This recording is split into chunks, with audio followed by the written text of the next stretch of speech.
Cet épisode commence avec Ariel, qui demande à son épouse au téléphone si elle a eu des problèmes avec Bruno, car il a senti une certaine tension entre eux. Bianca répond que tout va bien et qu'il ne devrait pas s'inquiéter. Pendant ce temps, Nouria confie à Pénélope qu'elle a le cœur brisé en évoquant son divorce. Pénélope la réconforte en lui assurant qu'elle sera toujours là pour elle. Nicolas arrive alors avec Guillermo, ce qui rend l'atmosphère plus tendue. Chez Ariel, Bruno offre des roses à Bianca devant tout le monde, affirmant que c'est un simple geste de remerciement. Ce cadeau surprend les employés d'Ariel, qui trouvent cette attention très étrange. Pendant ce temps, chez Nicolas, Guillermo porte son petit-fils dans ses bras et demande pardon à Nicolas et Pénélope pour son comportement passé. Il implore également Nouria de lui pardonner, mais elle refuse de l'écouter, toujours blessée par ses actes.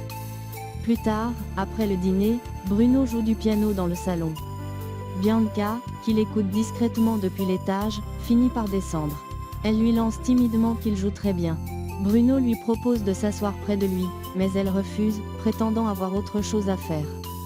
Elle se rend alors dans l'atelier de son mari et commence à caresser un objet d'art exposé. Bruno la rejoint rapidement et s'excuse encore une fois pour son comportement passé. Bianca accepte son pardon, mais l'atmosphère devient rapidement électrique. Bruno la fixe intensément dans les yeux. Intriguée et nerveuse, elle lui demande ce qu'il fait et l'implore d'arrêter.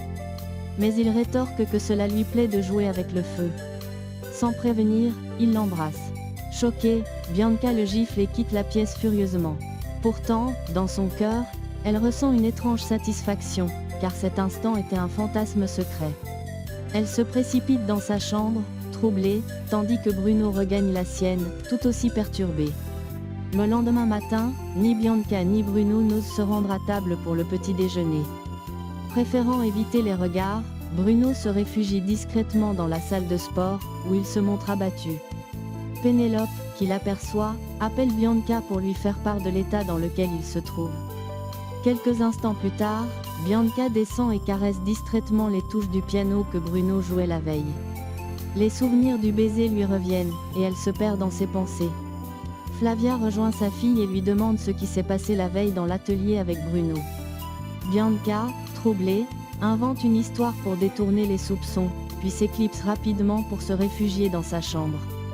Là, elle écrit dans son journal intime qu'elle ne comprend pas ce qui lui arrive et tente de faire le point sur ses émotions. De son côté, à l'école, Nina discute avec Paola de son petit ami, Sébastien. À la fin des cours, Sébastien vient chercher Nina pour aller manger une glace, mais Yael, qui l'attendait pour rentrer, assiste à la scène. Gênée, Nina promet à Sébastien qu'ils prendront une glace une autre fois, puis part avec Yael. Celui-ci, profondément jaloux, ne peut cacher son irritation en voyant un autre garçon s'approcher de celle qu'il aime secrètement. À la maison, Bianca demande à son père de l'aider à oublier Bruno et à le sortir de ses pensées. Au même moment, Flavia interroge Bruno sur ce qui s'est passé la veille dans l'atelier avec Bianca. Mais Bruno esquive la question et lui demande plutôt la recette de sa fameuse soupe guérissante contre la grippe, car il souhaite soigner Bianca, tout comme elle l'avait fait pour lui. Dans sa chambre, Bianca contemple les fleurs offertes par Bruno. Ce dernier, une fois la soupe prête, se hâte de la porter lui-même à Bianca, mais Flavia insiste pour la lui donner à sa place. En tendant la tasse, elle précise à Bianca que c'était l'idée de Bruno. Touchée, Bianca boit la soupe en se remémorant le jour où elle avait soigné Bruno. Peu après, elle se ressaisit et décide que cela suffit. Elle prend son téléphone et invite Eliana à venir chez elle. De son côté, Eliana appelle Bruno pour l'en informer. Bruno, furieux et inquiet, se rend dans la chambre de Bianca, mais celle-ci refuse de lui ouvrir la porte. Le soir, Ariel et Bianca travaillent ensemble dans l'atelier. Cependant, Bianca ne peut s'empêcher de penser au baiser échangé avec Bruno. Elle suggère à Ariel que Bruno devrait se marier rapidement, car il est du genre à ne jamais aller jusqu'au bout de ce qu'il entreprend. Elle tente de convaincre Ariel de lui mettre la pression, mais ce dernier refuse, affirmant qu'il ne veut pas s'immiscer dans les affaires de Bruno. Plus tard dans la soirée, Bruno arrive au dîner accompagné d'Eliana. Dans le couloir, il croise Bianca et lui murmure qu'il ne regrette rien de ce qu'il a fait la veille, car il ne parvient pas à la sortir de sa tête.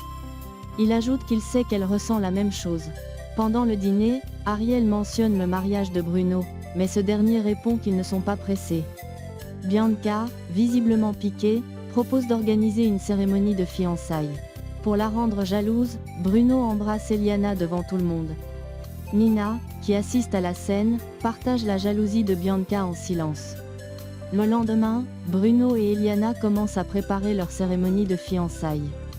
Ariel, de son côté, achète des boucles d'oreilles pour Eliana, une montre pour Bruno, et un magnifique collier pour Bianca. Nina, quant à elle, choisit avec soin la tenue qu'elle portera pour l'occasion. De son côté, Guillermo tente de se racheter auprès de Nuria. Il lui avoue qu'il ne cessera jamais de l'aimer et lui demande une nouvelle chance. Le soir venu, les invités commencent à arriver pour la cérémonie de fiançailles de Bruno et Eliana. Lorsque les futurs mariés font leur entrée, ils sont chaleureusement applaudis par toute l'assemblée. Flavia murmure à Bianca que Bruno et Eliana forment un très beau couple et que, grâce à ce mariage, son propre foyer ne sera plus menacé. Nina invite Sébastien comme cavalier pour la soirée, ce qui rend Yael extrêmement jaloux. Elle fait visiter l'atelier à Sébastien, et il tombe sur Bruno. Celui-ci avertit Sébastien de bien prendre soin de sa cousine, avant de retourner à la cérémonie. Pendant l'événement, Nina éclate en sanglots en voyant Bruno se fiancer avec une autre. Mais lorsqu'Ariel lui demande ce qui ne va pas, elle prétend qu'elle est simplement émue par l'amour des futurs mariés. Après la fête, Sébastien tente de voler un baiser à Nina avant de partir, mais elle refuse. Il insiste, ce qui pousse Yael à intervenir violemment et à le frapper avec rage. Furieux, Sébastien promet à Yael qu'il le regrettera. Nina, en colère, demande à Yael comment il a pu s'en prendre à son invité, et lui déclare qu'elle ne lui pardonnera jamais. Blessé, Yael se retire dans sa chambre, où il pleure à chaudes larmes. Pendant ce temps, Bruno remercie Ariel pour tout. Ariel, de son côté, retourne à son atelier et repense aux réactions de sa fille Bianca. Peu à peu, il comprend qu'elle est amoureuse de Bruno. Dans une autre pièce, Salomon rejoint Yael dans sa chambre et lui demande franchement s'il est amoureux de Nina. Yael finit par avouer que oui, mais il ajoute que c'est impossible, car elle semble s'éloigner de lui un peu plus chaque jour. Salomon lui répond que rien n'est impossible en amour, mais que parfois, on tombe amoureux de la mauvaise personne. Pendant ce temps, Paula appelle Nina au téléphone et lui confie que son chauffeur est amoureux d'elle. Mais Nina balaie cette idée, affirmant que c'est tout simplement impossible. Dans sa chambre, Ariel réfléchit et comprend que Bianca savait déjà que Nina avait des sentiments pour Bruno. Quand il l'interroge, Bianca lui avoue qu'elle n'avait pas voulu lui en parler pour ne pas l'inquiéter davantage.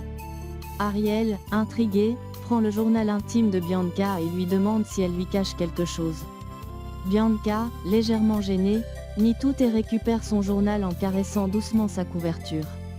Le lendemain matin, Ariel se lève tôt et se rend au cimetière, perdue dans ses pensées. De son côté, Flavia confie à Bianca que cela semble évident, Denise est amoureuse d'Ariel, et Yael l'est de Nina.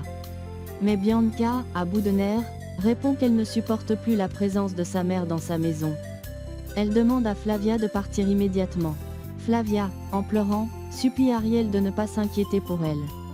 Elle explique qu'elle sait que Bianca l'insulte souvent et la tient responsable de tout ce qui arrive, mais elle croit que, malgré tout, sa fille l'aime encore parce qu'elle reste sa mère. Ariel décide alors de discuter avec Bianca à ce sujet. Quand il lui demande de quoi elle se disputait, Bianca répond que cela n'a pas d'importance, mais insiste sur le fait qu'il est temps que sa mère quitte leur maison.